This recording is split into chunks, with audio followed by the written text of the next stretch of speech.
Nous voilà sur le site du Bois Chucot. Je suis en compagnie de... Le Carnac vendéen, c'est comme ça qu'on l'appelait.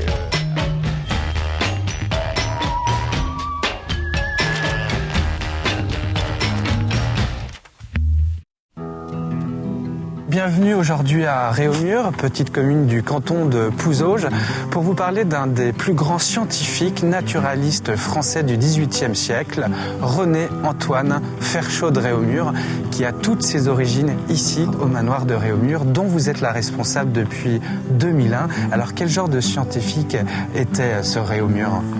Alors Réaumur est un scientifique, vous allez le voir à travers son œuvre, très moderne, un esprit universel, quelqu'un qui va sur le terrain, qui sort de son cabinet de travail. C'est un personnage qui va apporter beaucoup aux sciences du XVIIIe.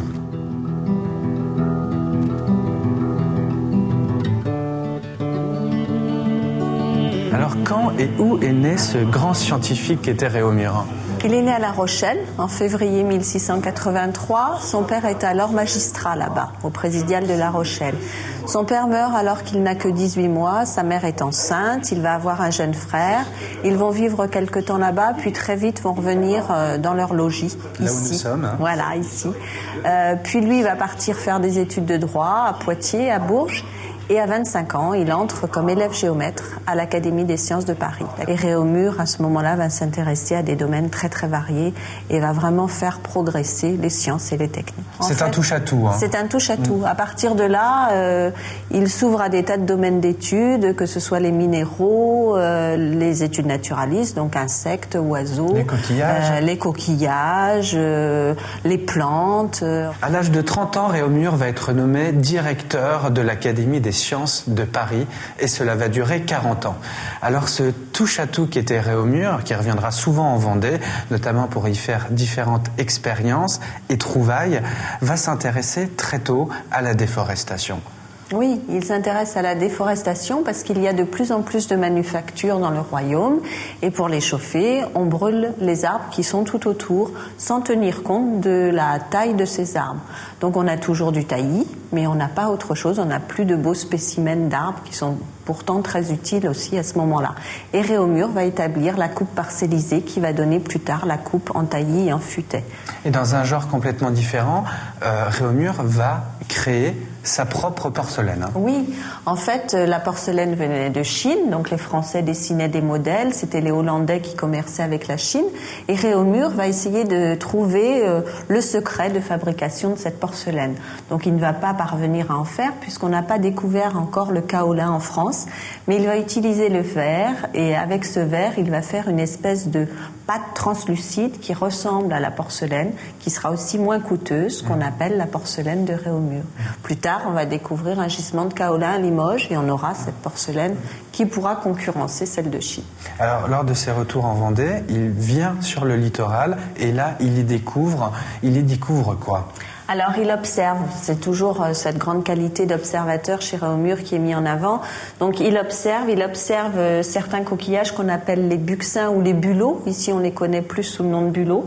Il voit qu'au contact de l'air, leur sérum devient rouge et qu'avec ce rouge on pourrait faire une couleur pourpre, puisque là aussi on utilise un insecte qui vient de l'étranger, la cochenille, qui coûte extrêmement cher. Et en utilisant ce bulot, Réaumur pense créer la couleur pourpre pour le royaume de France.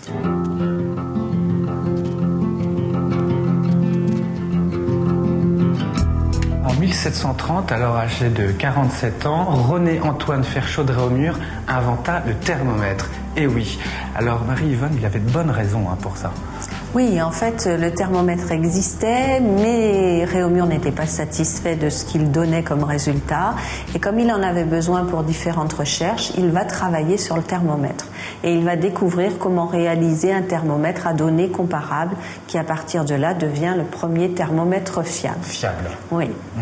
Et ce thermomètre, c'est un thermomètre aujourd'hui qui existe encore dans sa version plutôt classique, avec, je dirais, cet alcool qui est devenu aujourd'hui du mercure qu'on retrouve. Donc c'est lui qui a instauré le 0 degré voilà. Et qui est allé jusqu'au 80 parce que c'était l'ébullition de l'alcool. Voilà, une échelle de 0 à 80. Et puis il a insisté pour que les tubes soient toujours réguliers, d'un même diamètre, chose qui ne l'était pas auparavant. Et surtout que les gens qui utilisent un alcool utilisent toujours un alcool dosé de la même manière, puisque l'ébullition se fait à 80 degrés sur son échelle. Alors qu'il venait en calèche de Paris pour la Vendée, il demandait parfois avec les gens qui partageaient son voyage de leur prendre leur température. Oui, en fait, il avait fait cette proposition à ses convives parce qu'on pensait à ce moment-là que la température du corps humain pouvait varier en fonction de la température extérieure. Donc il avait demandé à ses convives de prendre leur température sous l'aisselle et on avait vu la mesure donnait 32 degrés Réaumur puisque son échelle allait de 0 à 80. Et que le soir, alors qu'il n'y avait plus de soleil, la température était toujours la même. Donc là, on a compris aussi que la température du corps humain était constante et ne variait pas en fonction de la variation de la température extérieure. Quelque temps après avoir inventé le thermomètre moderne, Réaumur décide d'envoyer par l'intermédiaire de l'Académie des sciences des correspondants dans le monde entier afin d'établir des données météorologiques. Oui, en fait, il y avait des tas d'académiciens qui partaient pour diverses expéditions à travers le monde et Réaumur leur avait fourni au départ un thermomètre Réaumur. Ils devaient relever la température à des heures très précises du jour et de la nuit. Ils notaient tout ça sur des relevés. Ces relevés, au bout d'un certain temps, repartaient par bateau, arrivaient à La Rochelle, Réaumur les récupérait, les analysait et c'est comme ça qu'on a eu des précisions sur les températures exactes des différents pays du monde.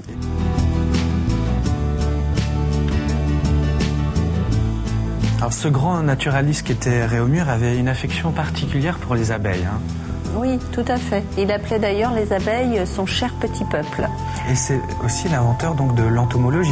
Voilà, parce que Réaumur est un grand naturaliste passionné par les insectes. Donc il s'intéresse à tous les insectes parce qu'il étudie aussi ce qu'on peut en tirer économiquement, malgré tout. Mais sa passion pour les abeilles va au-delà. Quand il dit cher petit peuple, c'est vraiment parce qu'il les affectionne beaucoup.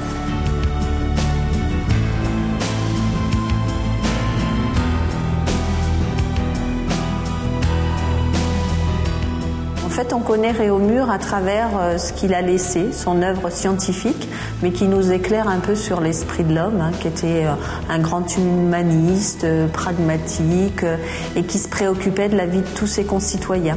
Et en fait, ce qu'on peut vous retrouver ici, c'est ce qu'il était, à savoir qu'il a ouvert des voies pour améliorer les sciences et les techniques. Et qu'il reste beaucoup de choses de ses travaux que certains scientifiques d'aujourd'hui peuvent encore utiliser.